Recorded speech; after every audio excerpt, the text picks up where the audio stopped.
prior to the Winnipeg Blue Bombers' first visit of this season to BC Place Stadium. Good afternoon, I'm Dave Hodge. There's no way to guarantee a good game, of course, but it would be very surprising if this one fell short. The Blue Bombers are trying to break a first-place tie in the East. They're currently even with Hamilton after the Ticats win last night. The Lions are trying to create a first-place tie in the West. They're 2 points behind the Edmonton Eskimos, and both of these teams admit that their emotions run highest when they line up against each other. Back to the field now for Neil Lumsden with Winnipeg coach Mike Riley. Coach, what do you see as being the major factors in this afternoon's game? Neil, I really think that it's going to involve protecting our quarterback and getting pressure on their quarterback. It's no different, really, than what we go in with every week. But I think against BC, it just is really emphasized that that's got to be the key point. Tom Clements in offense, will the noise bother them? Well, you know, you never know about that until you get into those tight situations when it does come to the front. We feel good about what we can do with it. We've prepared as much as you can for it, talked about it. And I think our poise and composure with the people that we have been in here enough that we'll be able to handle it that way. But again, when it gets tight and it's loud, you never know how you react. Good luck, Mike. Thanks a lot, Nick. Well, Tom Clements has been here before, but Mike Riley hasn't as a head coach. His Blue Bombers did beat the Lions earlier this season at Winnipeg Stadium. Tonight, they try to do it here in Vancouver. The CFN network game continues after this. This game figures to be a matchup of Winnipeg's offense against BC's defense. Tom Clements averages 2 touchdown passes per game. Willard Reeves usually runs for 1. There's 21 points right there. Great receivers, all 4 of them probably the best balanced receiving core in the CFL. Up front, the biggest and best is 290-pound right tackle Chris Walby. The Lions lead 18 of 25 statistical categories on defense in the CFL. They have Greg Stuman, their top pass rusher. Jackson and Koner, excellent on the outside in the linebacking core. And in the deep 5, you find great athletes, all of them. Keith Gooch, Mel Bird, Nelson Martin, Larry Crawford, and Andre Francis.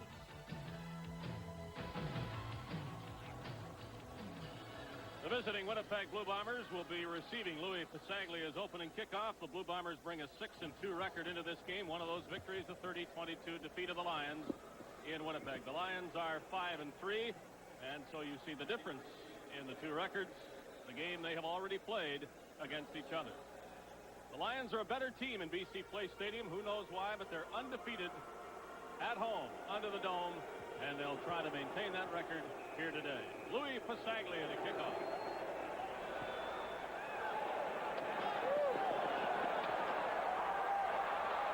And a good return by the Blue Bombers. Ken Winey, who has taken one back for a touchdown this season, past the 50-yard line this time. Don Matthews told us yesterday that one of the things they try to accomplish on the BC Lion kickoff is to keep their opponents inside the 40 on the return. Anything above that, they're giving the opposition 2 good field position.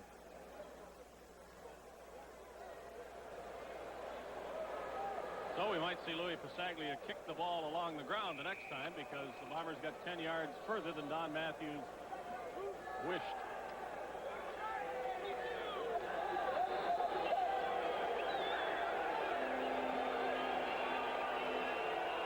First snap of the ball game to the hands of Tom Clements.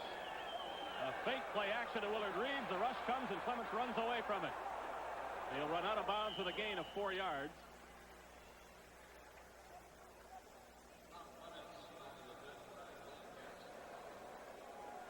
Indoors, the conditions are almost non-existent. Outdoors, they are beautiful. It is cooler in here than it is outside by about 8 degrees. Seems like that's been the way ever since this building was opened and the Lions been playing in it. The weather has been nice all the time when they play inside. So it was no surprise that Clements put Willard Reeves into the opening play with a fake. Willard should get it a lot this afternoon, and Clements on 2nd and 6 will throw again under a heavy rush. Gets rid of this one, and he throws it errantly, intending it for Perry Tuttle. So the Lions defense shows what it's made of, and that's no surprise to the Bombers or anybody else around this league. Well, Winnipeg wants to give Tom Clements time. You can do that a number of ways. One is play action like they started to begin with. The second is to take a short drop. This time he goes back, full setup, needs the protection to get the ball away. Glenn Jackson was there, the blitzing linebacker, and the toaster got there as well. Bob Cameron's nice punt Jim Sandusky inside his 10-yard line takes it to 5. Tried to break it to the outside, got a couple of blocks, but there wasn't a large return for Jim Sandusky. The Lions will take the ball for the first time deep in their own territory. Ken Winey not only does a good job returning punts and kickoffs on special teams, good hustle, gets down to the outside, and doesn't really give Sandusky any place to go. There was a penalty on the play for holding, and it occurred right at the point where Sandusky fielded the ball, so the penalty is marked off half the distance to the goal line, and the Lions are right back at their 3-yard line. Talking with Don Matthews yesterday, he said their offense has changed this year. Personnel is pretty much the same. They run a more of a control type of offense. They don't go deep nearly as much as they used to. Anthony Parker and Ray Krause, 2 import running backs for the Lions. Parker gets the first call. And a decent gain for the returning Anthony Parker. Well, this is one way to control the football. Short passes and handoff to 2 very capable running backs. Anthony Parker does a good job of getting in between John Blaine and Dan Hurley, gets himself up the field. Gained 8, 2nd and 2. The Bombers expect the Lions to run the ball. They don't figure Parker and Krause are in there for show. They will get work, and they're both excellent receivers as well. Parker again, and it doesn't look as though he has made the first down. The Bomber defense closing well. 3rd down will find Louis Pasaglia on the field to punt for the first time today. The natural reaction to people is when John Henry White isn't in the offense, the first question that is asked is whoever's going to replace him, can he block as well? Well, John Henry White's an exceptional blocker and has been. But you don't have to block as well as he does. You just have to be able to get the job done. And Ray Krause, they feel, is the man that can do the job. Pasaglia will be in his end zone.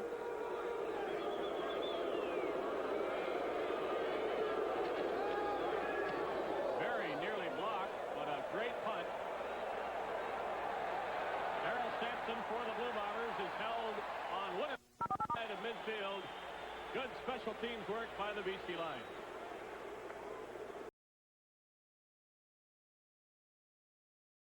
We have 9:04 left in the second quarter. Trevor Kennard missed a field goal, and the Bombers got the only point early in the game. Lions had a great chance to score a touchdown, but was stopped 3rd in the yard from the Winnipeg 3. Now the Lions start out 1st and 10 from their 34, and DeWalt will go down.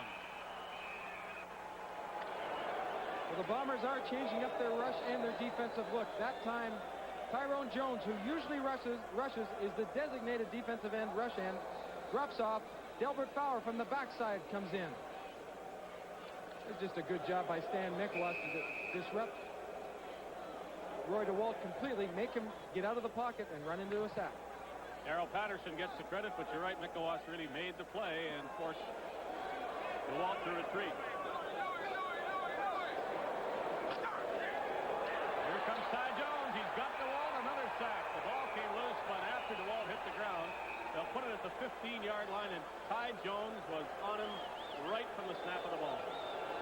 Well, when you mix your defense up like that, you can get the offensive linemen and the backs thinking, who do I block this time? There has to be a set rule, and they have to follow it. This time, I think Anthony Parker knows he's got Tyrone Jones, but doesn't get himself set. As you see right here, he sits back. If you wait for Tyrone Jones, he'll beat you all the time. You've got to get your feet moving. You've got to get your body in front of his, because he's just too strong and too quick to block standing still. There are all sorts of injuries in football. This, to Jim Mills, is a broken knee brace. Doesn't hurt when the equipment breaks. But it keeps you out of action for a play or two.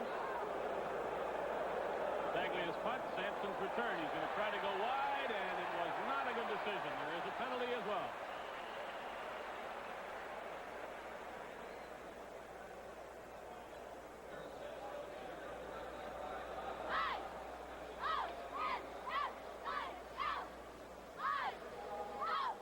This will come out in paperback form next month.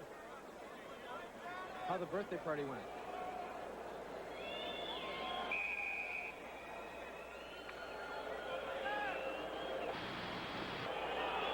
There was a penalty against Winnipeg, and Sampson ran the wrong way, so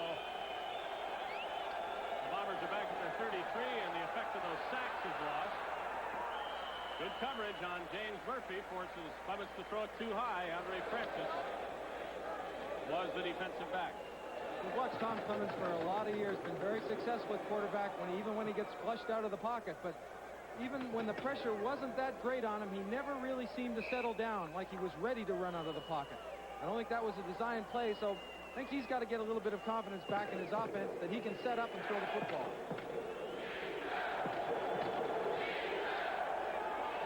Clements tries sidelines. Jeff Boyd makes the catch, and a good first down toss from Clements to Boyd. His first reception, only his 30th of the season. Well, Tom Clements right there gets an opportunity to look at the defense, throws a timing pattern. That ball is out of Tom Clements' hands and on the way to Jeff Boyd before Boyd makes his cut. That's communication. That's working on it in practice. And more pressure. They're going to continue to come after Clements, and the coverage is excellent by Francis. Just those timing patterns are tough to cover. First down for the 45. Clements again, a short. Murphy with the catch. He broke the initial tackle by Francis.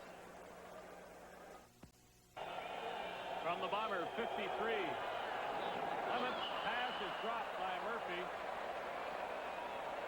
Riley talked about that. Too many passes being dropped by the receiver. Well, Murphy's coming across the middle, and he starts to accelerate a little bit too soon because the ball's behind him to begin with. He just wants to reach back and grab it instead of slowing down. We're to destroy Winnipeg. You know why? Because they're ugly. The only team I ever saw. The man knows about ugly, doesn't he? Shouldn't talk about it, though. Sandusky taken down. There is a penalty flag that goes down with him.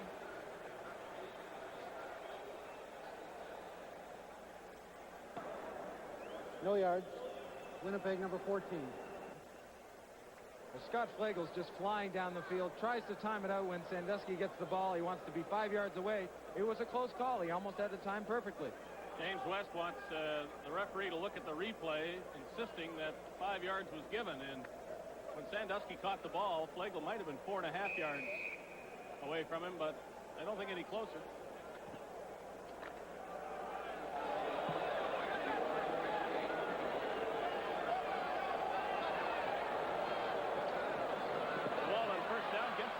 This time and throws it into traffic, incomplete, intending it for John Pankratz. A dangerous pass to throw with two Bomber defenders there. Very dangerous. He's under a lot of pressure. James West comes in and takes away the guard, the offensive guard, and makes a nice move around him, but he's throwing into an area where Scott Flagel has moved up in Darrell Patterson's area. You can see Flagel right there. He's not going deep this time. He's reading what's going to come across the middle, right across his face. Now he's worried about making the hit. Good coverage by Patterson by staying underneath the receiver. And Flagel knocked the ball down. 2nd and 10 for the sputtering BC offense. Walt had something on that one. It is a completion and a fumble. Ball picked up by Roy Bennett. Carinci made the catch and was stripped of the ball. Roy Bennett from Jackson State, one of the most aggressive corners in the league. He leads the team with 34 tackles on defense. He gets an opportunity again here in a zone defense to drop back and then react to the football. And his head goes right where the ball's trying to be put away by Jan Carinci. Almost bounced right into his hands, too. He's got it trained well. Roy Bennett makes the fumble recovery. It gives the Blue Bombers the ball at the Lions' 53-yard line. Just over 5 minutes to go in a defense-dominated first half. Screen to Pat Kantner, the fullback. He stayed on his feet and gets those extra yards inside the 50. Pat Kantner has come a long way. He started the season with a sore ankle and alternates with Vernon Paul, who used to be a linebacker, slowly getting to know the offense. Look at Roy Bennett. Played very well on the corner for the Bombers this year. He's one of the reasons they can go in man defense so many times, because of his one-on-one covering ability.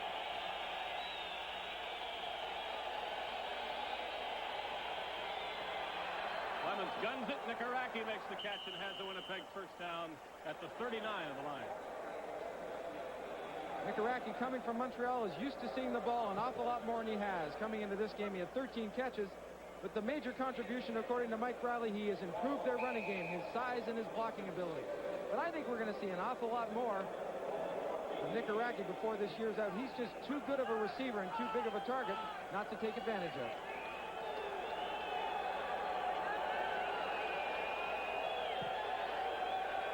Clements again, short drop, quick pass.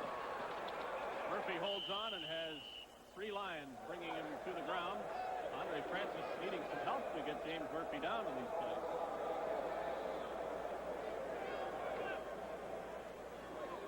Trevor Kennard warming that leg up into the kicking net with punter Bob Cameron holding for him. The ball is at the 33-yard line. Second down, Winnipeg, 4 yards to go.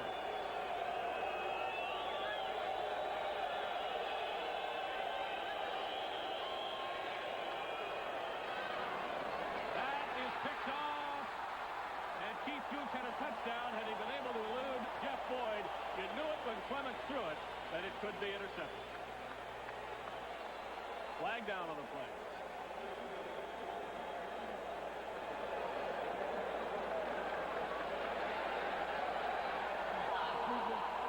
Winnipeg number 22. Well, the play stands. A big play by Keith Duke. There are 3 minutes left in the second quarter, and the score tells the story, doesn't it? It's been all defense on both sides. Walter Sandusky, the first catch by BC's leading receiver, and a big run as well.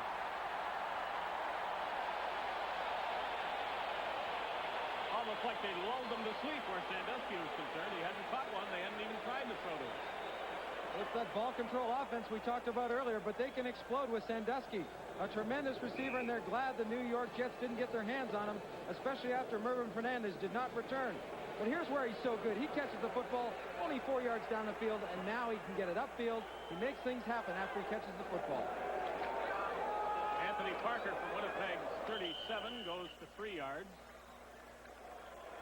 Parker is out rushing Willard Reeves, and I think Winnipeg must admit to themselves that the offense is going to have trouble unless they can get Reeves going. Well, yes, it takes away, if your running game isn't working, it takes away the play action aspect out of the offense. There's no sense in even giving a fake to a running back and trying to hold the linebacker if it hasn't been successful. Parker has been effective for BC. Second down. The ball again to Sandusky. Juggled it. Caught it. Close to a first down. The tackle made by James Jefferson. Jefferson isn't going to have any part of it again. The reason Sandusky comes off the ball a little bit slowly is because he's waiting for John Pancratz to come across his face. Now he'll cut off Pancratz right here. Now he wants some good separation from Jefferson, but Jefferson says, you burn me once on it, you won't do it again. Closes in quickly. It is a first down at the Winnipeg 26-yard line.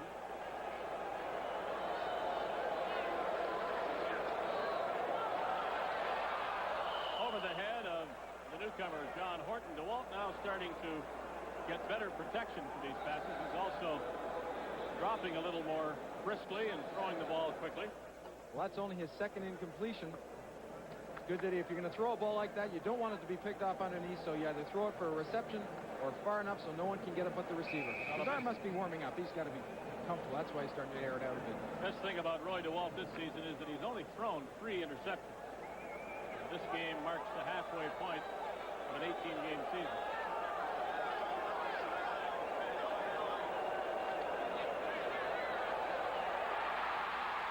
Touchdown to Ray Krause.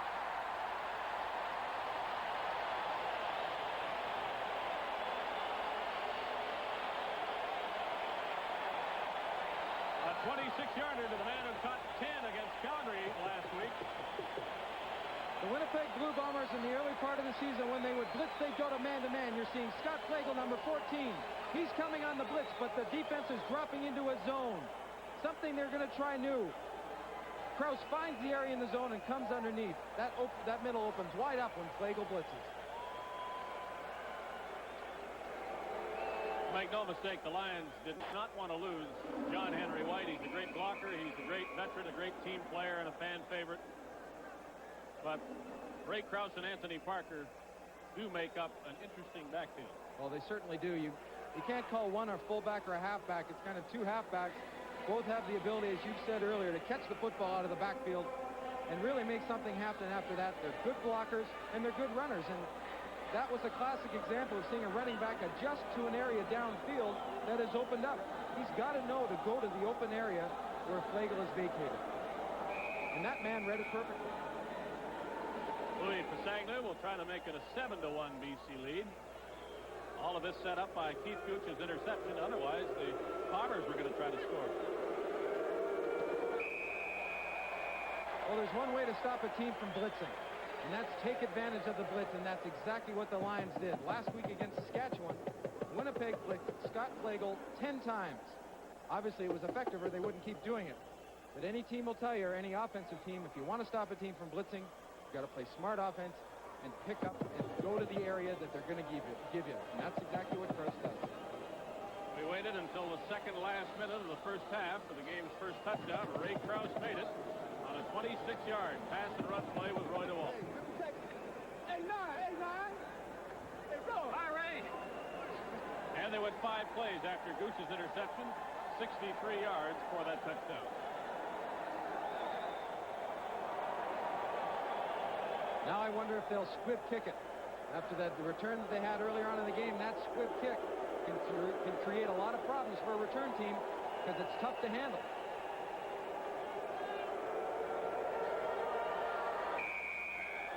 We'll see what Louis Pasagna does with this one. He'll kick it deep and they'll try to cover better. He got a good bounce on a deep kickoff. Sampson still running, but that's good coverage at the 25-yard line. Winnipeg season ticket holders who are watching this game are doing so with the aid of something the Bombers like to call Bombers Away, a little away game program that is mailed to the Bombers season ticket holders. They have their lineups, they have the numbers, they have just about everything we've got. It's a great thing to have at home when you're watching a football game. The depth chart has both the Winnipeg team and the BC Lions. Player profile, just some facts that you'd like to know about the players on the football field. 26-yard line, first down Winnipeg. And again, a pass is dropped, this time by Perry Tuttle. Well, I guess he's peeking. Fans just threw those programs down in disgust. Well, when you haven't caught a football or haven't been involved in the offense, you want to make something big happen. And I think Tuttle's comes back to the football, helps Clements out, but he starts to peek upfield a little bit to see where he's going to go after he makes the catch.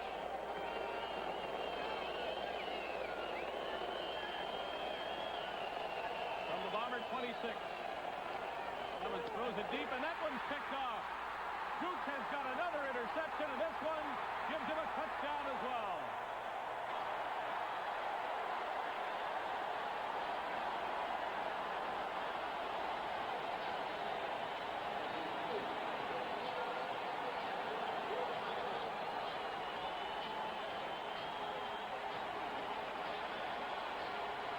As the Lion defense has done all year, they've played solid football and they've scored points. Gooch has 1 interception coming into the game.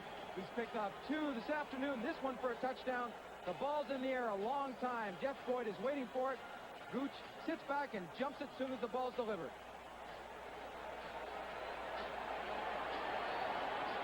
Keith Gooch set up the first touchdown. He scored the second one.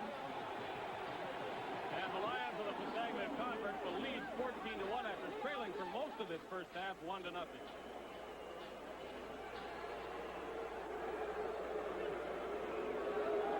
last 2 interceptions, Neil, I think are the reason we're hearing a lot of talk about the strength in Clements' arm. A younger Tom Clements might have put that ball there a little quicker. I think if you're relying on the strength of your arm or you don't have it anymore and you're not as confident, you've got to throw short passes or timing passes. So the ball is thrown before the receiver makes the cut. And on the last play, we saw Jeff Boyd slowing down, going towards the sideline, waiting for the football to get there. As the defensive back reads the receiver and the quarterback. Now the Lions think what might have been if they'd scored when they were down there inside the 5-yard line. They could have this game well in hand. Still, the great play of Keith Gooch has allowed them to lead 14-1 with a minute and a half left in the second quarter.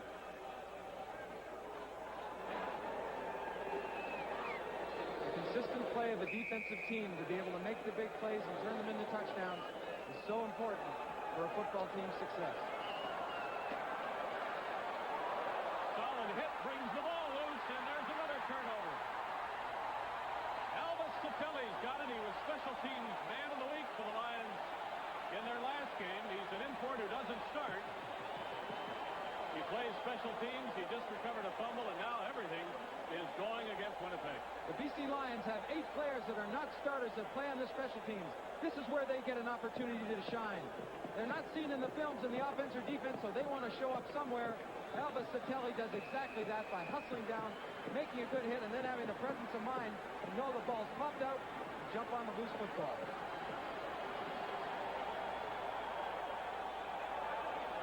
Bombers have turned it over 4 times now. Lions trying to build on their lead. Carinci with the catch. Dives ahead, gets a couple of yards on first down. Jim Mills hasn't been in the last few series because he had that, as we saw, a problem with his brace.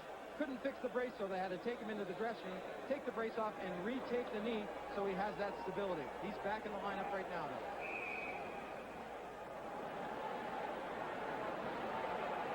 Second and 8 go the Lions. Bazzaglia could be asked to try a field goal if the Lions don't get a first down as we approach the 1 minute mark in this first half. DeWalt throws. Catch is not made. Carinci trapped it. And DeWalt was throwing from the back of his feet on that one. He was leaning away from a rush and did well to get the ball that far. I think the BC defense believes it's time for them to do something big, make a big play. They know they're going to have to get more pressure on Roy DeWalt. As we've said, he's starting to air the ball out a little bit more. He's being more aggressive downfield. They're going to have to get to him to slow him down. Bazzaglia missed earlier from 50 yards.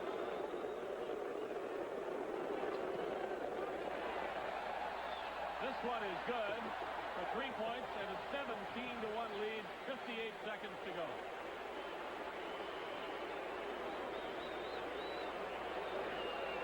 Well, a few moments ago, Winnipeg was going to be able to go into the dressing room at halftime and look at making some minor adjustments and really come out and be very much in the football game. But the way the BC Lions have reacted in the last few series, they're going to make them very tough. They might have to make a few more adjustments.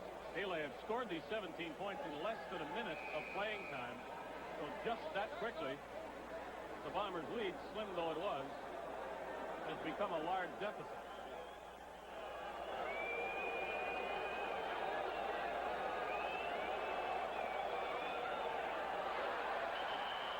Even while perhaps conservatively trying to play out the half, Willard Reeves cannot make yards. Well, the veteran Glenn Jackson's from Vancouver, his 13th year as a pro. Last week, he was very frustrated in the first half against Calgary because they ran the ball so well. They didn't have much success in the second half. Because of him, he played very, very well. And he's continuing his good play in 1987.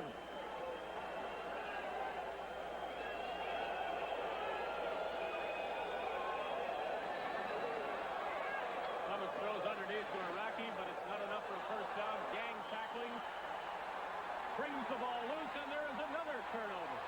Iraqi's helmet came off, and he also lost the ball. Boy, this defense is, I mean, if there's such thing as exciting defense, this is it. Oh, we are getting a good look at some exciting defense. They are pursuing and moving to the football after it's caught so well. There's just not one or two, but they realize they can pop that ball loose as well as the helmet once in a while. The difference is you don't see any Bombers running up the field, chasing the play. Nelson Martin recovered the fumble. It gives BC a chance again for points for the Winnipeg 41. Anthony Parker, big gain up the middle. To the 21.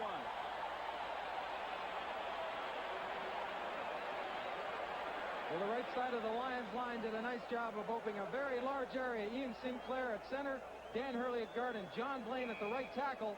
Just give Parker a great area to run up through into the secondary right away with his quickness. Lions are hurrying as the clock continues to move down to 15 seconds. Parker runs outside, now tries to cut it up.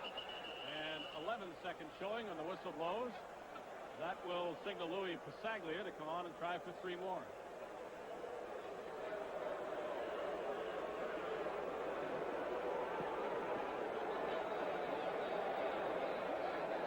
I guess this is what Don Matthews said. You have to be patient on offense. Things will come and opportunities will present themselves. You just have to take advantage of them when they do. And the defense has presented the opportunities, and today the offense has come through by scoring points.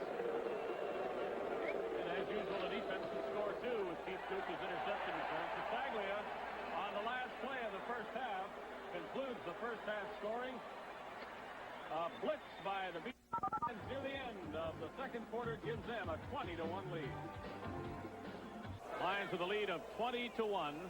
Have the ball at their 41-yard line. Everybody's out of the backfield. DeWalt looks one way, throws another way, and there's a battle for the ball. Neither man gets it. It is incomplete. James Jefferson with the coverage for Winnipeg. But Jefferson had good coverage, and Roy DeWalt sends most of the motion to the front side of the field, the wide side, and leaves Sandusky on the backside being covered by Jefferson. It's too bad Jefferson didn't get an opportunity to turn around because DeWalt was hit just as he released the ball. A little bit of a fluttered duck thrown out there. He could have had an interception.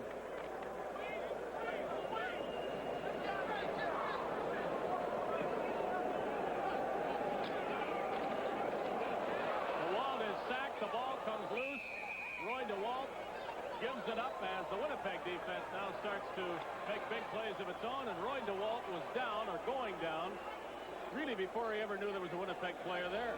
Well, James West had a great jump on the snap count. As soon as the ball comes up, West comes into the gap and makes a hit on DeWalt as he rolls to the left.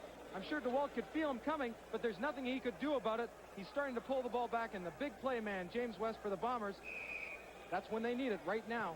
Well, Roy DeWalt was looking one way, and West was coming from another direction.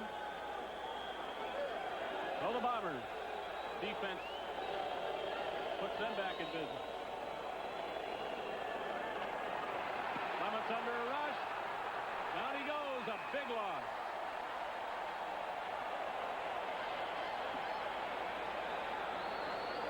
Rick Klassen gets an opportunity to put some heat with help from Walter Ballard. Clements is really helpless here. He sprints out. Now he gets a good look at the defense there. The key is Walter Ballard gets up off the ground and continues to pursue. That enthusiasm from the first half has rolled over into the second half. Great hustle by Ballard. From the 41-yard line. Clements is sacked again.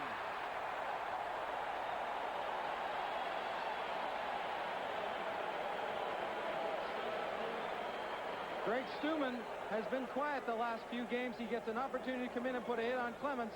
And as you can see there, Tom Clements felt that hit. Again, he's dancing around. He's really not getting an opportunity to get a good look and maybe throw to a second or third receiver before someone's in his face. Clements is limping and in some pain as he left the field. Greg Stuman, the leading Lions sacker, was responsible for that one.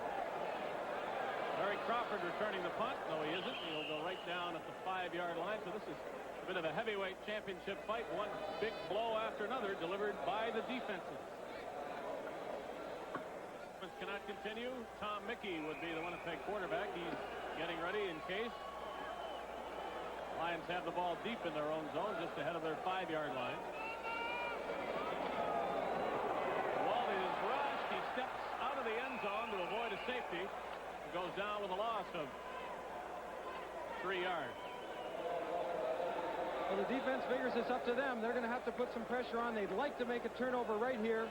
DeWalt sends motion to the right, and then he sprints out to the left. He's looking for a one-on-one situation, but he gets pressure early. Does a good job at getting out of the end zone, so there's not a 2-point here. Mikowash was in his face the whole time, so Roy DeWalt is forced to take the loss. Second down, he's going to try to throw it again, and he'll try to throw it deep. Sandusky, the intended receiver, he ran down those sidelines, and I think probably out of bounds while running the route, so it would not have been completed. He caught it. He didn't, of course. Tom Clements has the helmet off, and we'll just have to wait and see who comes in at quarterbacks. Winnipeg, he is walking around okay, though, and I think he will continue. Well, it has to be frustrating for Tom Clements. I'm sure at halftime, Bruce Limmerman, the offensive coordinator, Mike Riley, and Clements And Tom Mickey sat down and figured out what they're going to have to do to get back in the football game. There's an awful lot of knowledge in the coaching staff and experience on the field, both in coaches and players, but they've got to make it work.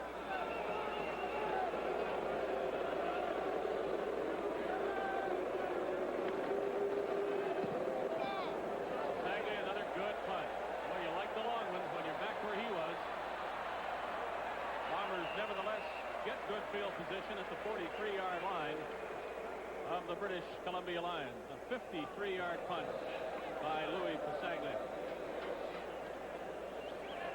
Condridge Holloway is cheering for the BC Lions. Of course, they employ him, but you have to feel a little sorry for your old teammate Tom Clements watching him under such a rush by the defense.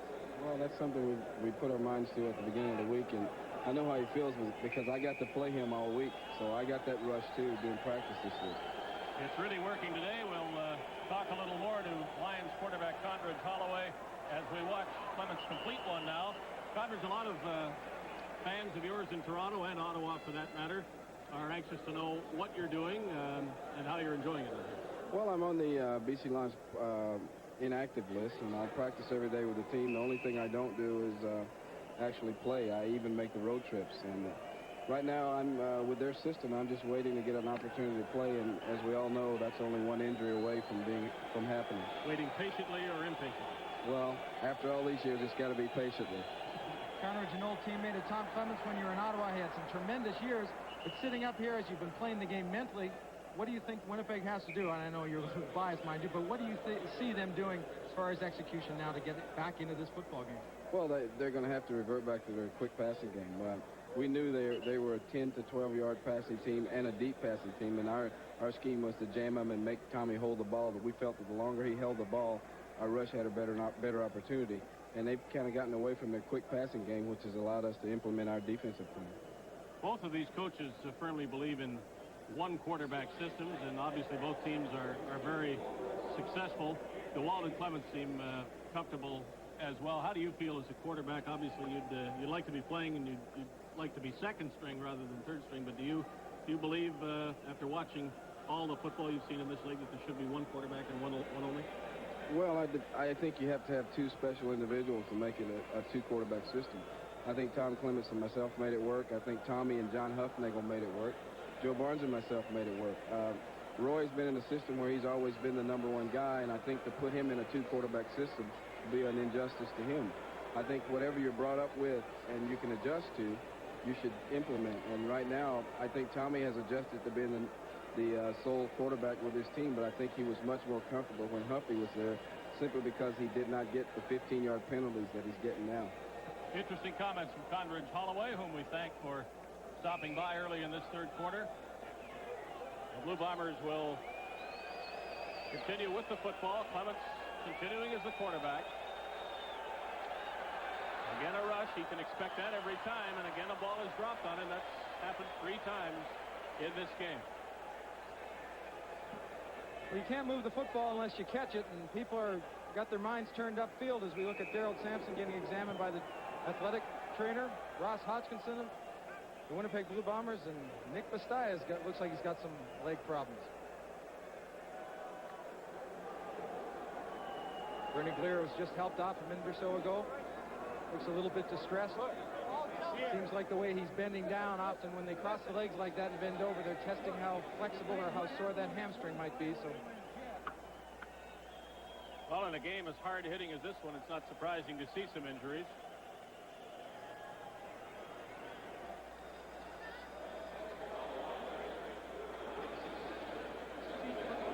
Preparation never stops as you look at Steve Barato with the front 5 offensive linemen: Jim Mills, Gerald Roper, Ian Sinclair, Dan Hurley, and John Blaine of the BC Lions. They'll make adjustments as the game goes on. As you can bet, Winnipeg's going to be making some adjustments.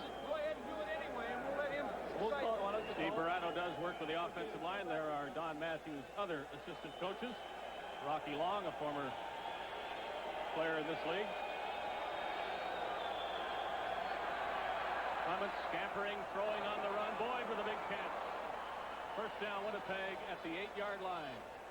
That's the first time we've seen Clements being able to get out of the pocket with some pressure and still have the opportunity to look downfield and look for some help. And that's what happened there. Jeff Boyd found an area to the sidelines, Clements got an opportunity to throw it into him. You've got to be able to deal with the pressure, to be able to step up, and this is what it does. They give him that lane, that throwing lane. He pulls the ball up and releases it to Boyd. First and goal, Bombers, as they try to add to that single point that they scored ever so long ago. Clements turns away from the rush, but he can't get away from it fast enough. The ball did come loose. The Lions want a fumble recovery, but the whistle had blown. And everywhere he looks, he sees BC Lions, does Tom Clements. Well, you can't call the Lions defense conservative in any which way. And the strange thing about the last play is you see Clements set up. Someone comes free. He rolls to his left. Now, the offensive lineman hit the defensive man and released out like it was going to be a screen. Satelli never gave him an opportunity to even look where he wanted to throw the football. Loss is back to the 19.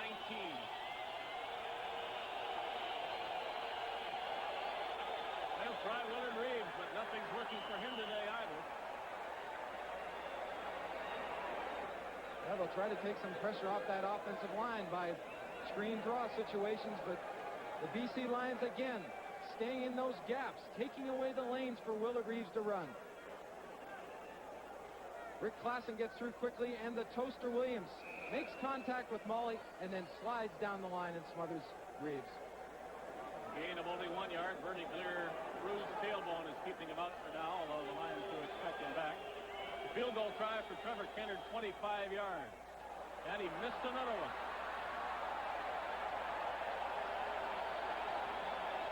At this rate, the Bombers will have a hard time catching up. Scoring them by ones. The score is now 20-2 for the Lions.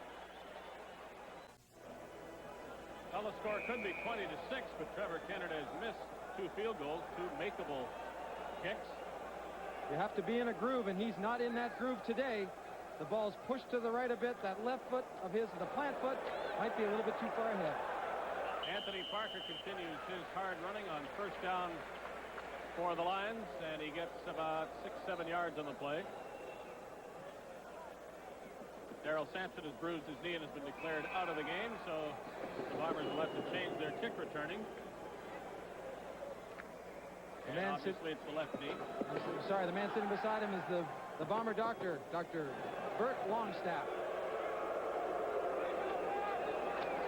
Second and short, and they find a wide open Ray Krause, who adds a little excitement of his own by juggling the ball in mid-stride, and it's a big first down. Ray Krause got things rolling with a touchdown pass in the second quarter, and since then the Lions have dominated with their defense. You'd have to think this was a broken assignment out of the linebackers for Winnipeg, because there's absolutely no one out there to cover him, and then the pursuit is tremendous. You see 3 people going after him. Somebody was late jumping on Krause out of the backfield. First down, Lions at the Bomber 52.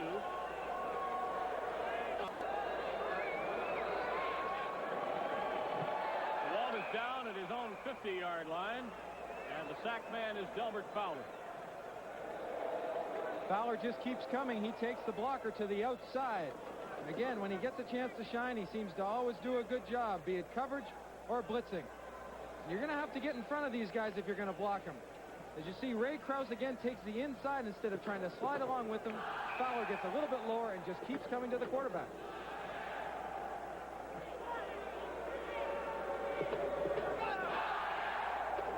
Well, they've got to go to the Winnipeg 42 for the first down. They're back at their own 50. Watt throws, and the catch is made, and the first down as well. Dan Carinci was there. Did they say he caught it or not? Well, it looked like he did, but the referee moving in on the play signals no catch. As you see, Carinci got shaken up in that play. Pankratz, I'm sorry. He takes quite a shot here. When he comes across the middle, he has to leave the ground.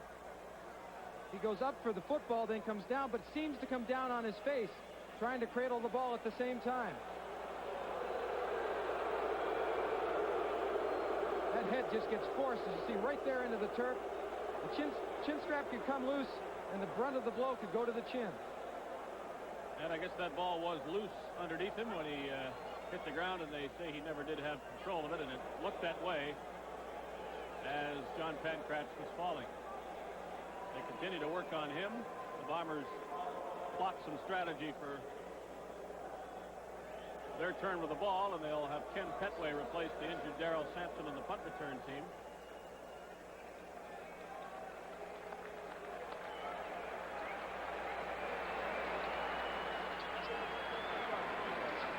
Well, Mike Gray was very prominent in the first game between these teams, playing against his old mates, but really hasn't been today.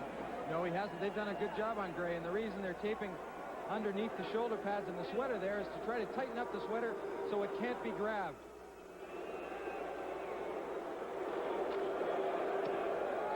Another great punt by Pasaglia. In the arms now of Ken Winey.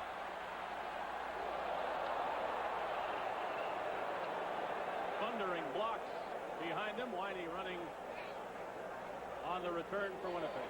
Well, it's well worth it if you can get to the outside of the field or where the wall is being set up by your return team. You can often get the yardage. It's a little bit harder sometimes, and usually you can be disrupted. But at that time, Winey gets to the wide field with some help, with some, like you said, great blocking. Flagel just thundered Kevin Dixon. Winnipeg at the 18-yard line. There you see the numbers on the quarterbacks. The Walt's percentage is high. He has not thrown an interception. Tom Clements has been burned by the interception today.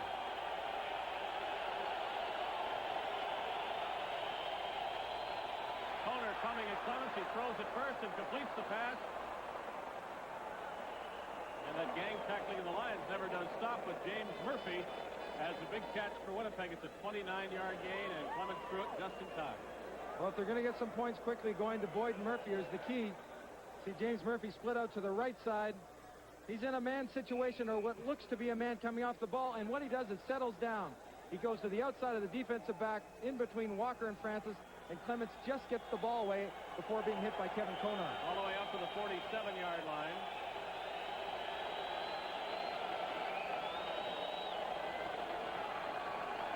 Clements rolling and throwing over the head of Murphy, and maybe he intended that to go out of bounds.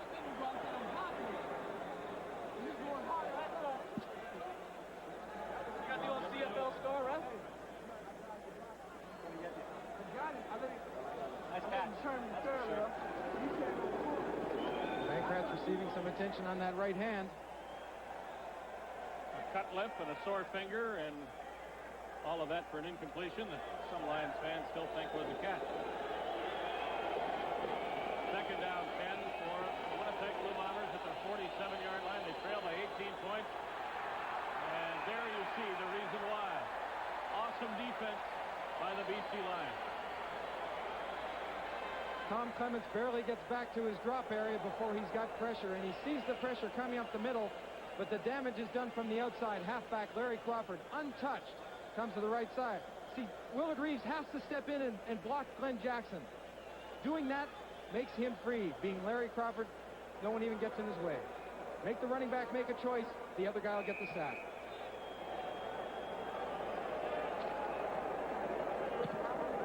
Bob Cameron to punt. Jim Sandusky on the return. And he does this very well. Jim Sandusky, only two men to beat down that sideline. One of them was the punter, Bob Cameron.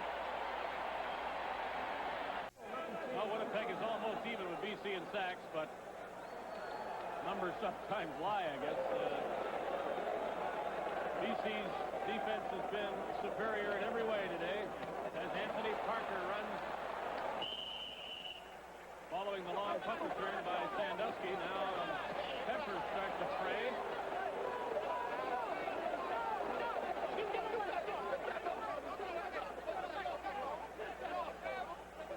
Some serious discussion going on down in the field, and I can't say I'm not surprised because of the tempo of this football game, how aggressive they played earlier on. But Parker does a nice job here of hitting up into the line. Jones comes down inside, takes himself out of the play. Parker follows the blocker. Krause bounces it outside, then complains of a face mask. Ball's at the 32-yard line. Winnipeg Blue Bombers.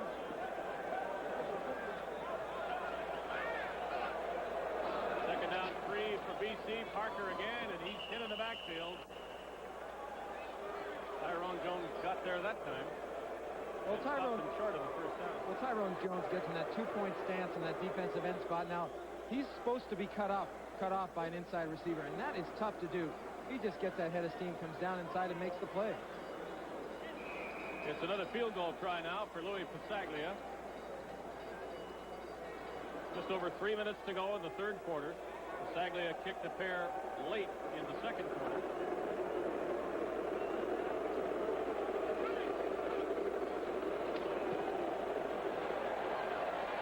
And that one is good. And so with the score, BC 23 and Winnipeg 2.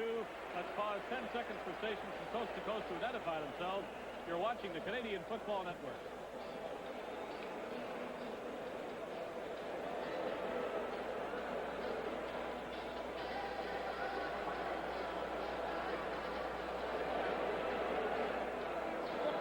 Asking Matthews after the loss last week to the Calgary Stampeders, he couldn't figure out what went wrong, and he says he doesn't know why the teams play well and then they don't play well, but he figured yesterday that his team was fired up and ready for this confrontation today, and they certainly have come through.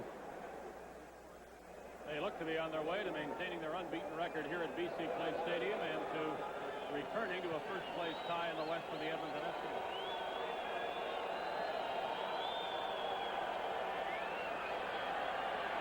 Clements down again.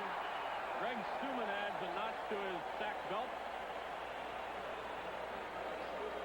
The Lions' defense is a very disciplined style of defense. He said that's the reason that the Stampeders ran well on them last week, is because they didn't play disciplined football in the first half. They've done it all game. They're taking away what Winnipeg does the best.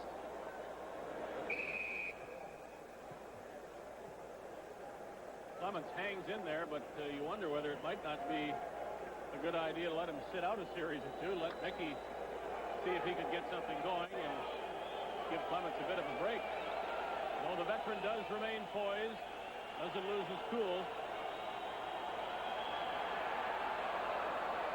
Clements on the run, throws it deep for Iraqi. He's got it. And right there is the poise of the veteran, number 2, Tom Clements. He's able to buy himself some time once again, but he has to leave the pocket. Before the ball's even snapped, the Lion defensive backs are dropping back into a zone. Iraqi sees he's got some problems and sneaks behind Nelson Martin. Then Clements just throws it up and lets the big guy go after it.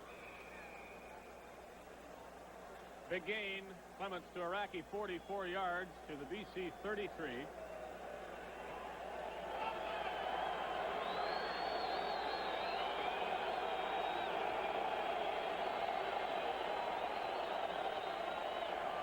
This time he's got time, and he finds a receiver who is open, and that's James Murphy for a first down at the 15-yard line. Well, usually when the offensive team gets in close like this, they'll start to pull some rabbits out of the hat again and bring some more people. Murphy goes right off the line of scrimmage and comes underneath. One-on-one coverage with Andre Francis, but he beats him to the inside, then comes back, flattens his pattern out a bit so he can make a catch and separate himself from the defensive back. Almost dropped that one, though, as James Murphy juggled it on the way down. Bombers need a touchdown. I don't think Trevor Kenner's going to get a chance to kick a field goal in this situation, so let's see if Clements can put it in the end zone. He tries and overthrows Harry Tuttle. Well, Tuttle has also been very quiet tonight. He's very difficult to cover because of his quickness and speed as an inside receiver. He finds a gap there, but Clements just can't drop the ball in the open area. Tuttle doesn't have a catch. He should have had one earlier, but dropped the pass. So 2nd and 10. And you agree they're in a 3-down situation here no matter what? Oh, I think so, and I think that's how they will approach it, too. 2nd and 10 from the 15-yard line. Boyd in a jumping jack contest in the end zone. He got his hands on it, but he couldn't catch it. Well, we've seen Jeff Boyd go up and make catches like that before, but he's going against Keith Gooch, who has a personal best in the high jump in college of 6'11". I don't know if he can out-jump him, but it's up for grabs when you throw it like this.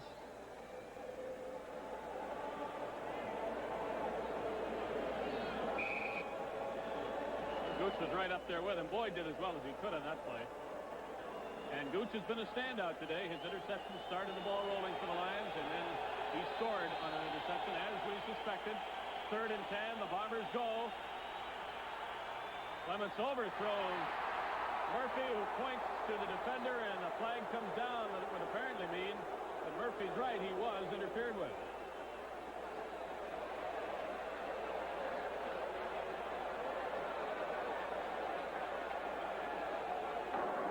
Forward pass interference. BC number 14. First down. A good offensive team needs a break, and maybe this is the break the Winnipeg Blue Bombers are looking for in offense. Again, Clements sets up a straight drop back, which surprises me. He's not moving the pocket much, gets pressure, but steps up and then releases the ball with Brett Williams right in his face, and you can see Murphy comes under the ball, and he's bumped. Andre Francis took a look at our replay on the big screen here at BC Place Stadium. They have 3 cracks from here. Willard Reeves takes the first one and goes in for the touchdown. So the virtual shutout that this BC defense was tossing has now been erased as the Bombers get into the end zone and do get back in the game. Well, this should increase the enthusiasm level of the football team of the Bombers. Pat Cantler does a good job of coming inside, keeping the pursuit from the inside away. Reeves just follows them into the end zone.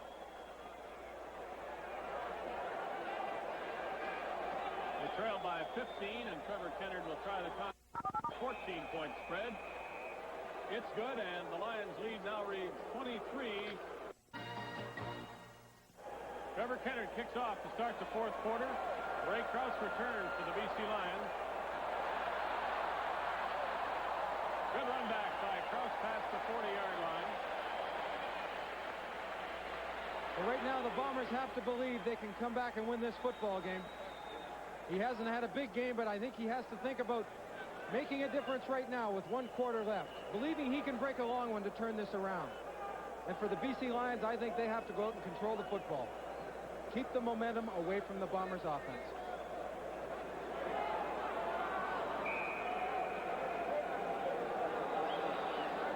Ray Krause returned that 30 yards to the 41-yard line. First down there for the Lions.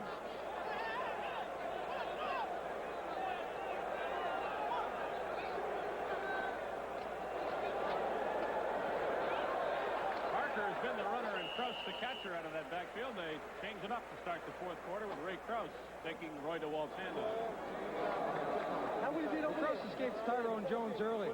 Parker doesn't take the inside shoulder pad of Tyrone Jones. Jones pushes Parker out of the way and almost makes the hit, but he's still able to get upfield. That straight ahead running style, get the shoulder pads down and go after him. Gain of 7 for Ray Krause. Keep it on the ground, and second effort by Anthony Parker gets the first down. They had him stopped, but Parker had other thoughts. Well, you've got to finish the play off. We saw in the first half how the BC Lions pursued on defense. It wasn't just 1 or 2 people making hits. It was 3 or 4, and ultimately the ball popped loose. This time he takes a hit, but Parker keeps his legs going and gets right back upfield. First down Lions at their 53. Walked through it a long way, trying for a moderate gain to John Horton. It was incomplete. Gets very warm on the field, very humid when it's warm outside, and it is a beautiful day in Vancouver. But this acts like a greenhouse in here and gets very close down on the field. It's tough to breathe. Do anything you can to cool off.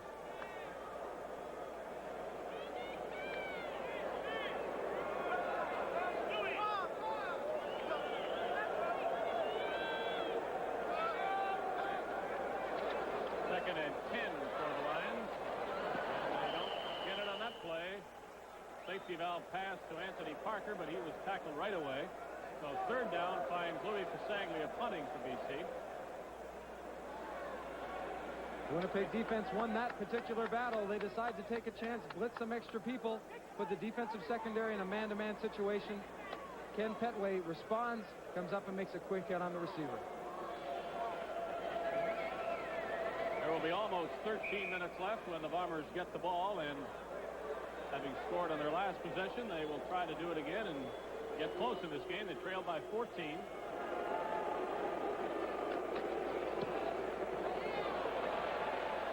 Pasaglia's punt left to Petway, who's in for the injured Darrell Sampson. Petway puts his head down and gets what he can. 12:40 remaining. It's the Bombers football.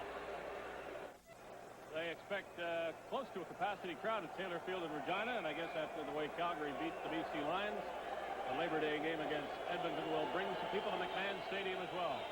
Right now we're at BC Place Stadium watching the Bombers trying to dig themselves back into this game.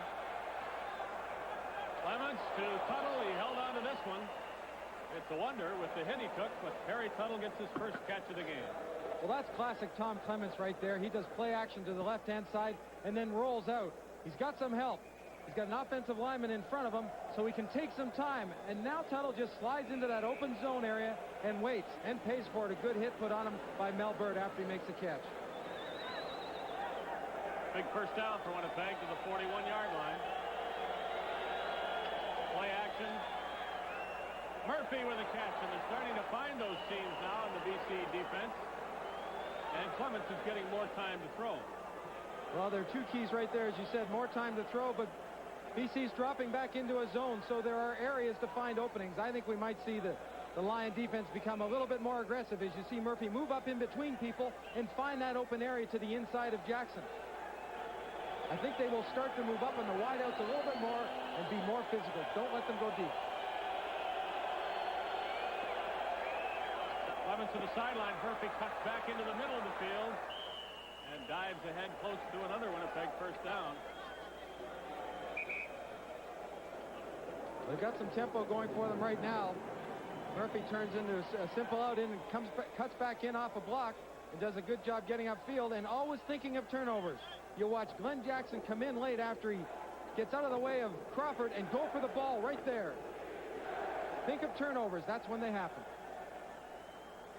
It is a first down for the Blue Bombers. James Murphy, the primary receiver for Tom Clements today. It hasn't always been that way this season for the Bombers, as their receiving has really been spread out. But that's the sort of day Murphy is having on this afternoon.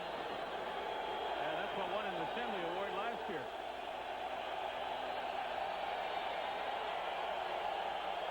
He'll watch as Nick Araki catches one in front of him, and the big man pulls ahead for another Winnipeg first down. Where was this offense in the first half? The Blue Bombers suddenly moving the ball. Well, it's something they've taken advantage of. They might have talked with Bruce Limmerman upstairs and found an open area. It's good to see this man into the offense or into the scheme of it because he can be very dangerous, and it also takes half the defense to bring him down. However, throwing to Murphy and Araki on the right side. They get Boyd and Tuttle the other way, but Clements still looks right and throws it over Murphy's head. The other thing Tom Clements is doing right now is when he comes up to the line of scrimmage, he's not wasting a lot of time on snap count. He's getting the ball quickly, and he's obviously threatening the defense, as you can see by the look on Don Matthews' face. 3 interceptions have really hurt. Clements does have close to 300 yards, however. Second down from the BC 22. Did they jump offside? The flag comes down. Araki looked around much too late as the pass was already on the ground.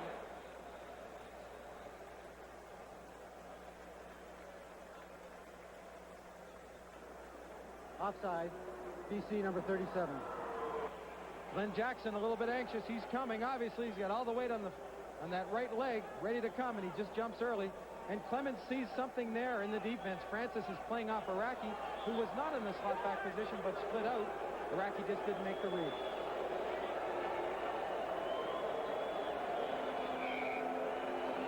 Penalty's not really a factor in this game as yet.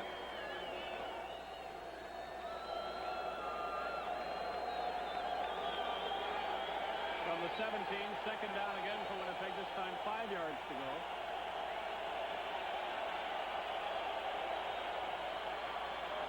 Wide open for Tom Clements is Willard Reeves, and he's in for the touchdown.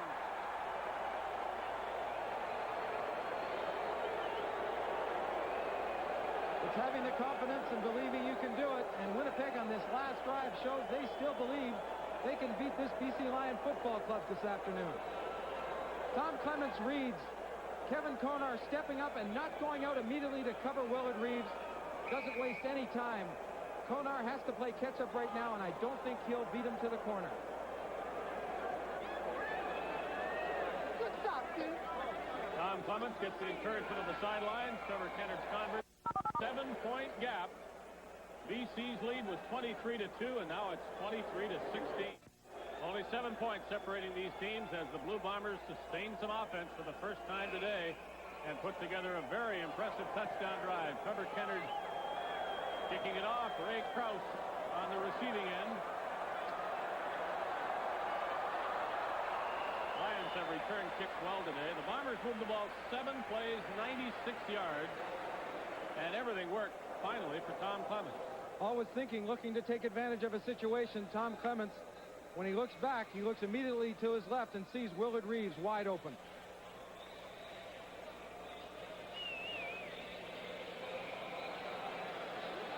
Lions have the football at their 42-yard line. And all the momentum that they built up near the end of the first half seems to have evaporated. The Lions have to reestablish it. Walt stumbled as he returned, and the pass is incomplete, intending it for Sandusky, was trying the high wire act on the sideline. Well, the Winnipeg defense has had a good opportunity to sit on the bench and get a bit of a rest. Now they have an opportunity to possibly turn things around once again. They played tight in the earlier part of the second half. They have to do it again, and doing it is putting pressure on Roy DeWalt. This ball's in the air right now. A quick turn of the head by Sandusky leaves Bennett inside the play because he sees Sandusky looking over the inside shoulder. Nice cut to the outside. Ball wasn't quite there, however. Now the Bombers jump offside. Pass is caught by John Horton.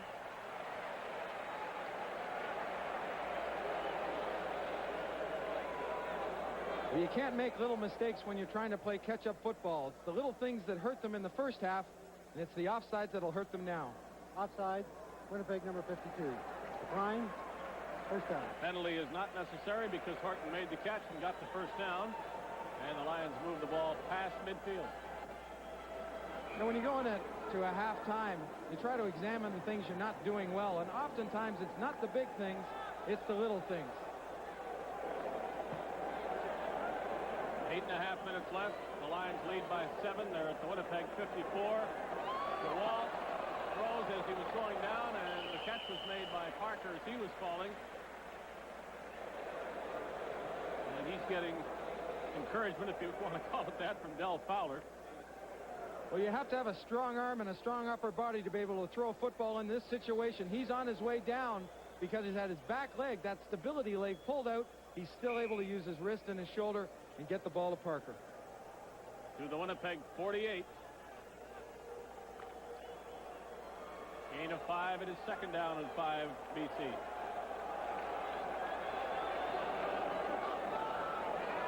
Flags come down. Ball is intercepted by Ken Haley, and he could go all the way with a block or two. There is a flag, we remind you, but it's not certain what it's for. Haley is in the end zone. And now, what about the penalty?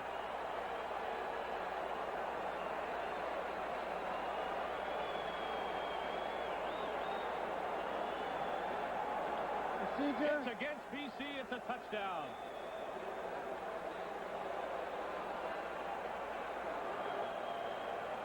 What an amazing turn of events in this fourth quarter. 71 yards. Ken Haley for the touchdown.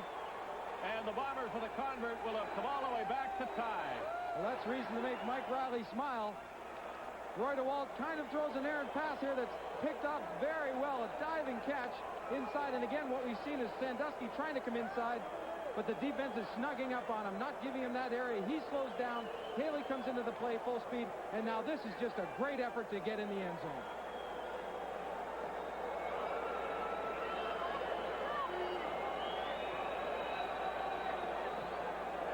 Convert is good. The penalty was for illegal procedure against BC. You'll remember that DeWalt barked out some signals and appeared to try to draw Winnipeg offside. Let's have a look and see what happened on the end of the pass. Well, Haley have to catch his breath because he goes right back on the field. But here's that little delay. Sandusky almost seemed to give up on it because he felt the ball was going to be thrown into the turf. Ken Haley had a different idea.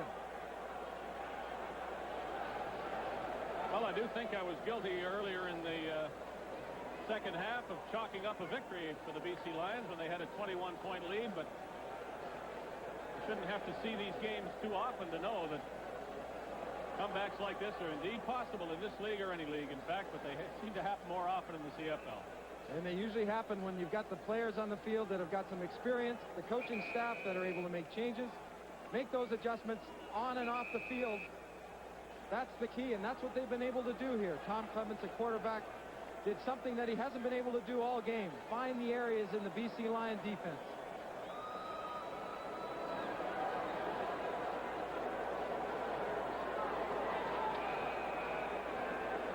Ready for another Trevor Kennard kickoff.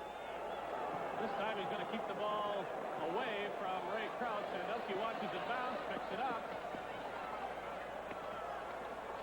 And the Bombers do better on this kick coverage. Lions will be inside their 30-yard line. Following this game, we'll be selecting the Canada Lease MVP. Canada Lease, a public company providing leadership in the world of high technology and capital equipment leasing. Canada Lease makes your money work for you, and the selection of that player is up in the air as the result of this game is right now.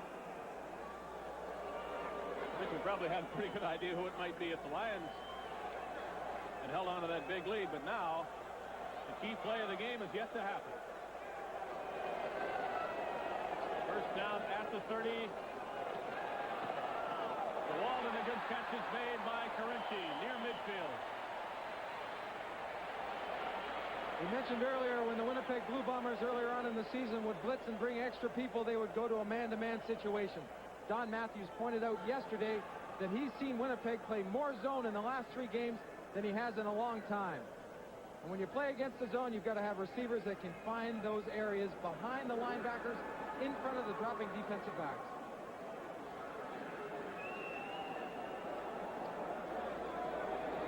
This creates an interesting situation with Daryl Sampson already out of the game. Ken Pedway now down with what looks to be a sore leg. The last time this situation happened, they moved James West back to safety, moved Scott Flagel over. Daryl Sampson, the first casualty in that secondary, and obviously a little happier about the game, though not about the fact that he's out of it with an injury. Ken Pedway will join him, and the Bombers will have some adjustments to make in their secondary, and the Lions will take note of what goes on there and maybe try to explore and exploit that area. Oh, there's no question that they will go after someone that has the inexperience or hasn't played it at a position. A good offensive team will do that, exploit the weaknesses.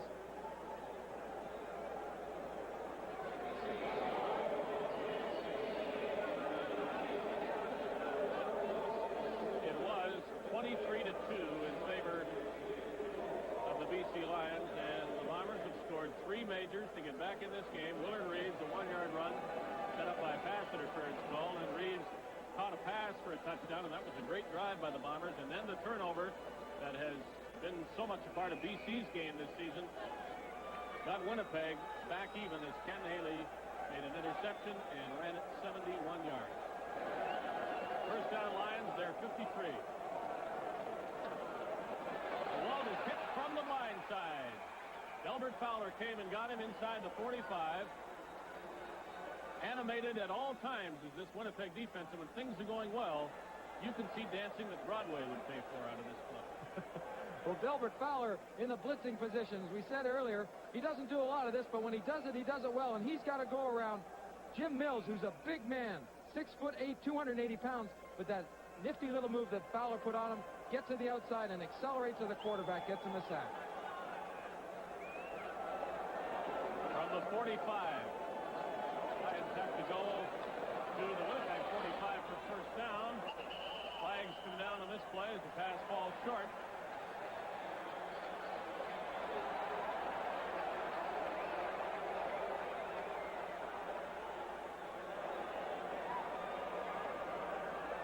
Ty Jones excusing himself to get in there and hear this call, as we will do right now.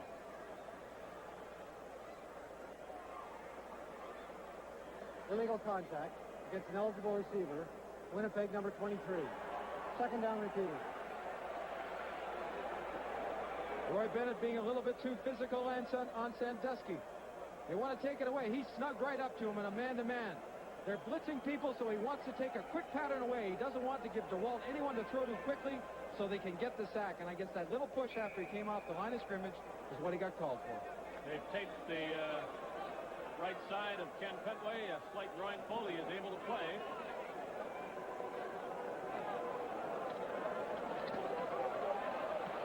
Good protection for DeWalt under a pretty good rush, but the pass is batted away, and so the Bombers will get their hands on the ball again. 5:45 to go. Big play by Fowler once again. It looked like that ball was going to be a reception, but he comes back off his drop and moves into the throwing lane and just gets that hand on it.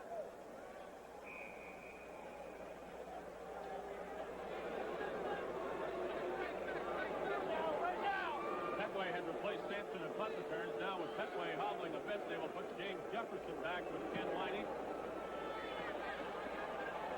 Who's going to take it? Jefferson reaches in front of him and runs the ball to the 8-yard line. They're all tied up with 5:24 to go. After all the big defensive plays the Lions have made today, they need one more because they're in a tie game. Winnipeg ball at the Bombers' 17-yard line. And the crowd gets into it now, trying to urge on that BC defense.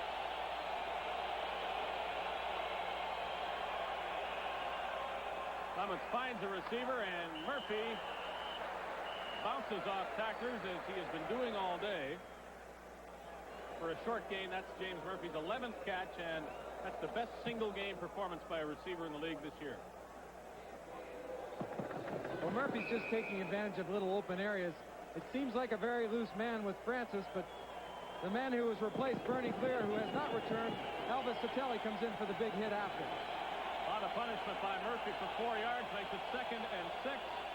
Clements throws sidelines. Good catch by Tuttle, and that pass was perfect from Tom Clements.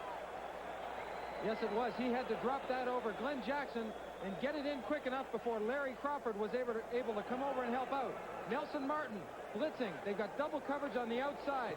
Inside man Glenn Jackson and Larry Crawford, and a nice pattern, and better, even better than that, the throw. 4.5 minutes left. The game is tied, and Terry Tuttle has contributed mightily with that catch. Bombers keep the ball, improve their field position. Clements, nice little safe pass underneath near the 50-yard line. And he found Tuttle again. Well, what looked to be a sure win for the BC Lions has changed around very dramatically in the second half. Again, a delay after the defense has dropped off. The inside receiver, who has waggled or motioned out, comes off late and underneath.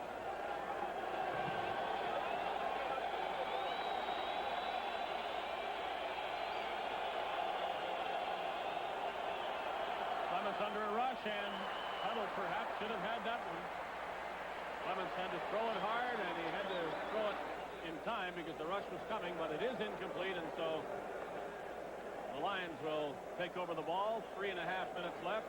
Tom Clements encouraging himself and his teammates. He has certainly bounced back in this game. And that encouragement is for the punt team to get the Lions deep. They'll have one man back, Sandusky, who is always dangerous. The Lions have been very aggressive going after the punter tonight. Cameron would want a better kick than this one. It's into Sandusky's arms too quickly, but Scott Flagel makes a great play downfield, and Sandusky slams the ball in disgust. It was a 39-yard punt, but Cameron is helped out by the great coverage as Sandusky loses 3 yards. There's the difference. I think there's some magic potions being sold around this league that are taken at halftime, because this is an entirely different Winnipeg offense in this second half.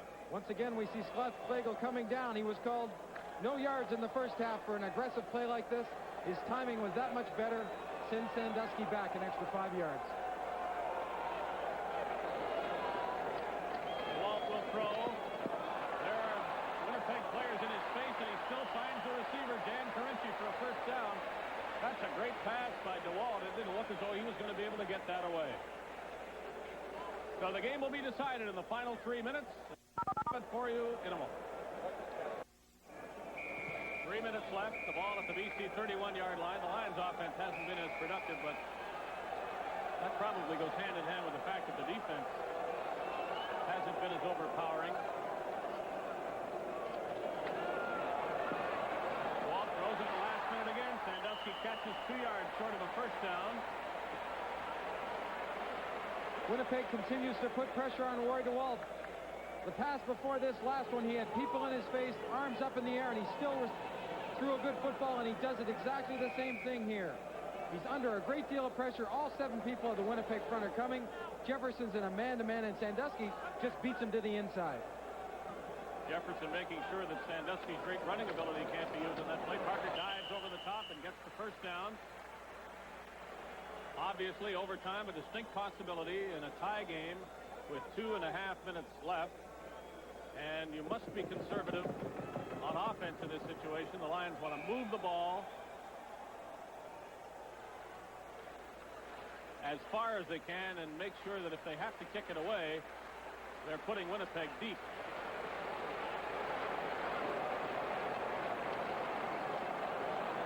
Walt throws. The catch is made by Anthony Parker.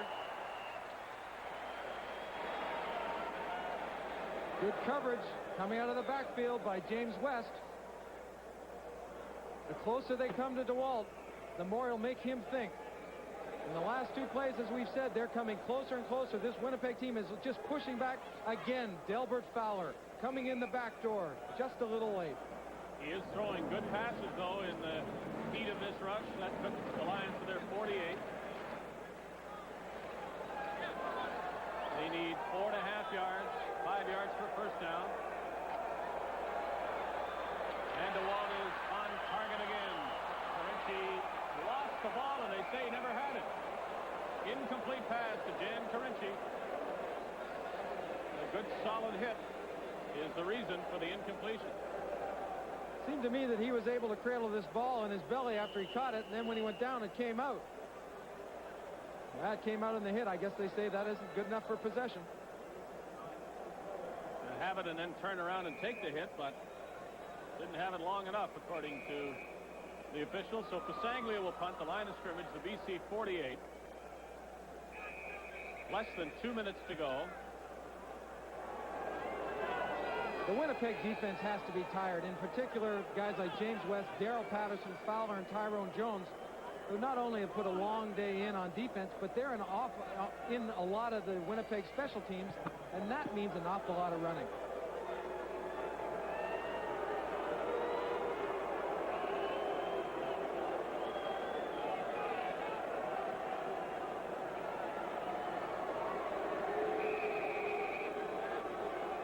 Louis Pasaglia lines up for a punt that could be a big play in this game. It is high, it is deep. And the return by Ken Winey is a pretty good one. Ken Winey with great speed out to the 30-yard line. The Bombers have better field position than they anticipated after a 20-yard return by Ken Winey. It was a great punt by Pasaglia, 52 yards. So now 1:43 to go. The Blue Bombers have moved the ball throughout this second half. They would like to do it one more time and get 1, 3, or 6 points on the end of this and win the game. Well, the one thing they have done, as you said, in the second half has been able to control the football with both short and long passes and not even considering the run. We thought it would be a great game. It has been that. Clements throws a little short pass for negligible yardage. They won't go down the field that way. Pat Cantner caught it, although any gain is better than a loss, and that's what the Bombers were taking very often in the first half. Well, when you see him go to the running backs like this, either Cantner or Reeves over the middle, that means he's looking at his third receiver. The wide receivers and slot backs are being well covered. He just wants to make sure he gets and advances that ball upfield. And the running backs can make some good gains for him also. Key play here, 2nd and 8 from the 32. Clements scrambling around, looking for a receiver. He may decide to run. He is under a charge by Toaster Williams, who gets him short of the first down. Great speed by a defensive tackle. At 6'3" and 260 pounds, he runs down Tom Clements and while making the tackle, still has the presence of mind of bringing that right hand over top and trying to strip the football. He never stops hustling. And this is a long way for him to go, and this is the end of a tough football game. And watch that arm come down. He wants that ball to come loose. Terry Tuttle injured on the play. Clements was stopped 2.5 yards from what would have been a very valuable first down for the Blue Bombers. Now you're going to see all sorts of things that are important. Bob Cameron with the punt. He must get a good snap. The Lions will undoubtedly bring a hard rush. And on the other end of the punt, if Cameron gets it away, is Jim Sandusky, who is one of the great punt returners in this league. Second only, statistically, I guess, to Gizmo Williams. Well, they've always had some great returners in BC. Started with Darnell Clash, as I remember. And then Crawford has stepped in and done an excellent job in returns, and, of course, Sandusky. But I think the BC Lions will be aggressive on this punt return, but not take a chance of roughing the punter. They would rather, they've got 11 men up. They'll do a good job of jamming the Bombers. Don't let them off the line of scrimmage. Get good field position on the return.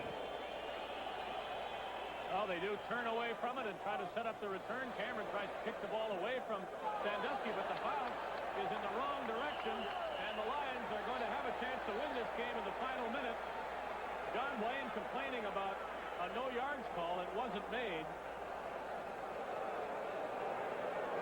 Well, a heads-up play by Satelli. That ball bounces, and you can bet Cameron is coming full speed right down the right side. Now, Satelli's got presence of mind and knowing that the punter's behind him. Just get the ball out of bounds. Control it. For possession for BC's offense, it's a 53-yard line. A first down or two gets them into a situation where they can think about kicking to win this game. Well, throws it. The ball is caught at the 50-yard line of the Blue Bombers by John Pankratz. Less than a minute to go. The tackle made by Scott Flagel, and if they can move these yardsticks a couple of times, we could see this game decided by what happens on a Passaglia punt or field goal attempt.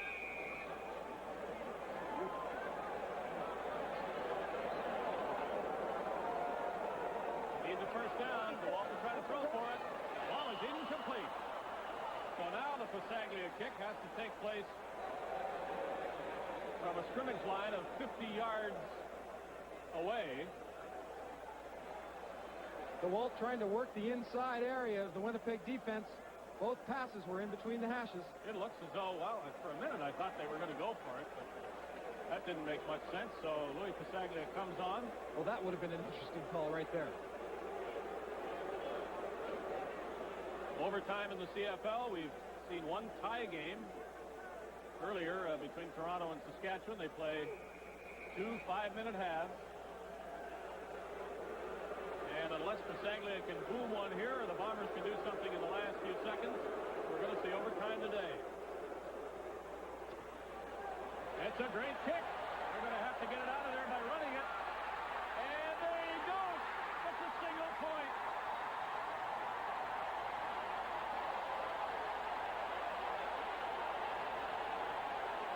A 53-yard single that might have won this game.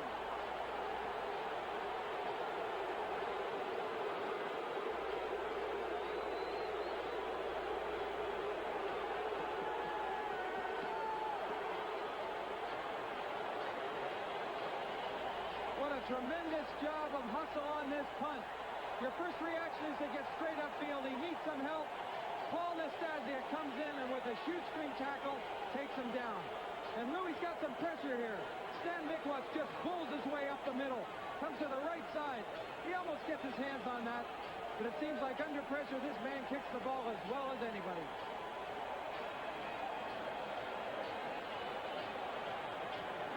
Got him. Well, it wasn't possible unless he kicked the ball into the end zone, but it was hard to imagine why he couldn't get out of there. But Nastasia just fought off the block, made a great tackle. The Bombers now try to come back. They've done it once today, and that pass is dropped by James Murphy, who's had a sensational day, apart from the fact that he hasn't held on to the ball 2 or 3 times. It's a crucial time. They've got to make the catches when they have the opportunity, and he runs a nice disciplined pattern and gets himself open. Clements delivers the ball, but you've got to make those catches. Worry about what you're going to do with the football after you've got it tucked away.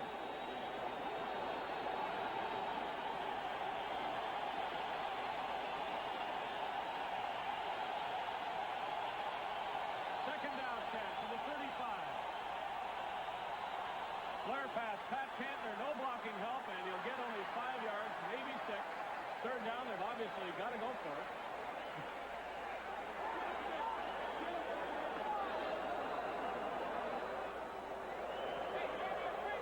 Well, the 13th man, which is the BC Lion fans, are making a big difference. It's tough for Tom Clements to communicate with the offense, calling the snap count and or an audible if he wants it.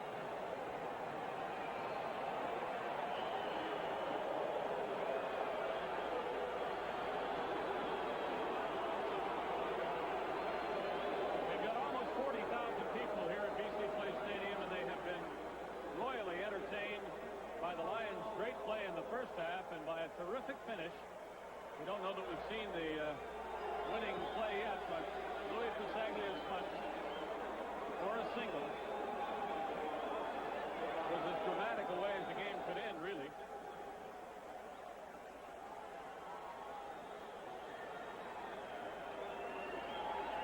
Jeff Boyd's on the turf. Ross Hodgkinson, the athletic therapist, is out taking a look at him. You hate to lose him in a situation like this. But this is 3 or 4 plays ago. He comes off the line of scrimmage, makes a move inside, and then you see he pulls up.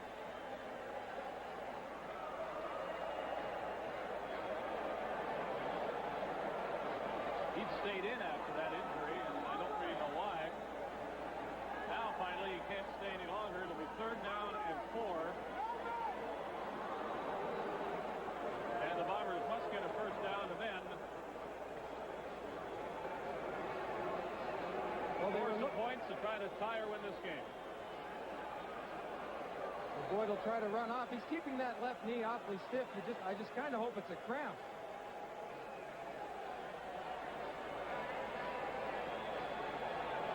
It's been a very physical football game, not only in the trenches as it usually is, but down the field.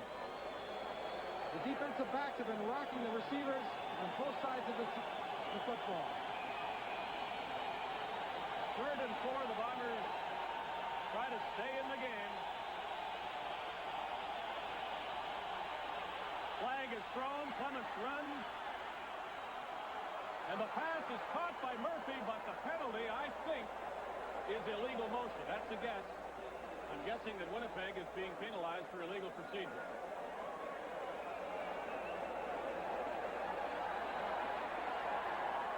Winnipeg number 22.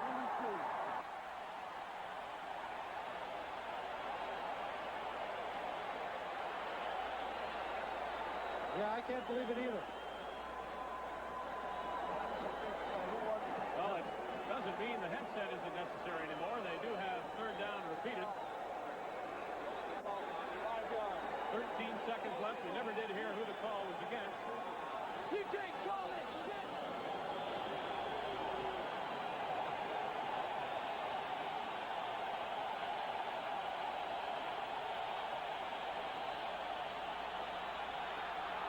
Time running out, 10 seconds. Clements is down, and that's it.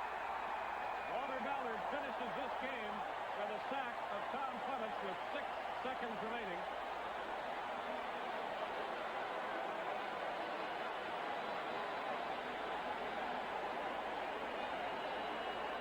I wish I could tell you what I saw to think that it was illegal procedure, but we're going to have another look now. There you see it. I think that was offside, not illegal procedure. Well, you've got to hold up on the line of scrimmage. You want to get a running start at it, but you got to play it safe. There's no question you got to play it safe. Clements gets good time. A good job of protection, but it's the pursuit. Walter Ballard. And it's tough to see downfield, but they've got to come back and help out Tom Clements. They've got to give him somebody to throw the ball to. The Lions obviously running up the clock now with 5 seconds to go. It has been a hard-fought game. We've seen great defense. We've seen a great comeback by Winnipeg, and we have seen a largely unexpected winning point by Louis Pasaglia. Obviously, he had the leg to kick it into the end zone from 50 yards out. But it was assumed that Ken Whitey would get out of there